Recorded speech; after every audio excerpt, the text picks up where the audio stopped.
Welcome back. Gerard Butler stars in the disaster movie Greenland. Matt Parent shares his thoughts on the film in your Monday Movie Musings. Welcome to another Monday. With COVID numbers running amok, I didn't feel like risking it to head to the theater to see Monster Hunter, even though I was interested. I watched several streaming movies this weekend and realized that one would fit in perfectly today. With the great conjunction happening this afternoon, Jupiter and Saturn will appear closer together than they have since 1226.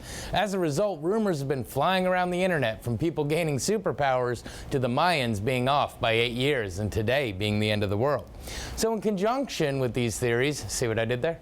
We're going to take a look at the latest disaster movie. It missed a theater opening, but it's now available on demand, so here's my take on Greenland. Our movie begins with the discovery of a new comet, Clark. It's supposed to pass close to Earth with multiple fragments entering the atmosphere. John Garrity, played by Gerard Butler, along with his wife Allison and his son Nathan, are all watching for footage of this event. However, John starts to get worried while out shopping for a party, and he sees military aircraft all flying away through the skies. At said party, everyone is watching live footage of a comet fragment about to splash down in the ocean. Unfortunately, the prediction is wrong, and the fragment lands smack in the middle of Florida, eliminating a city and sending a shockwave throughout the state. Quickly, everyone discovers that within a few days, a fragment bigger than the one that killed the dinosaurs is going to hit and eliminate all life on Earth. John and his family are selected to be relocated to a secret underground bunker, but if that went smoothly, we wouldn't have much of a movie. At the airfield, chaos erupts, resulting in a full-scale riot and the destruction of the evacuation planes. John and his family hadn't boarded yet, but they get separated, and now we see them having to relocate each other and figure out how to survive. As the movie progresses, we see John on one route and his wife and son on another. Both must face both the best and worst of humanity. Upon reuniting, they have one last chance to make a miracle escape to safety. Tensions rise as the predictable conflicts of any disaster movie come about. We go in with expectations that are, for the most part, met, but with several little movie acts of trickery to throw us off. So, what to say about this one? I've been seeing trailers for this for almost a year now, and it wasn't one that I was overly eager for.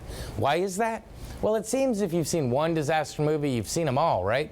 They tend to follow a very specific formula with very little surprises. Not to date myself here, but in high school I was blown away by the original Independence Day, and since then many movies have tried to cash in on the same formula, but just not reaching that original shock and awe. This movie is more of the same, but takes a different approach. Sure, the disaster is happening, but it tends to focus on the aspects of humanity that would emerge during this crisis. Other disaster movies hint at it in the background, but this one really focuses on the depravity that would occur. Then a couple of beats later, flips the script and shows the power of the human spirit and how good we can actually be.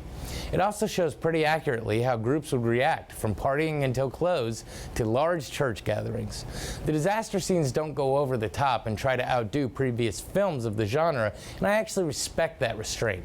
It made a choice to focus on the human condition and stuck to its guns. So overall, yeah, it's a run-of-the-mill, predictable disaster movie, but definitely from a bit of a different perspective. I wouldn't shy away from watching it, but I also wouldn't recommend paying the $20 rental fee either. This has been your Monday Movie Musing.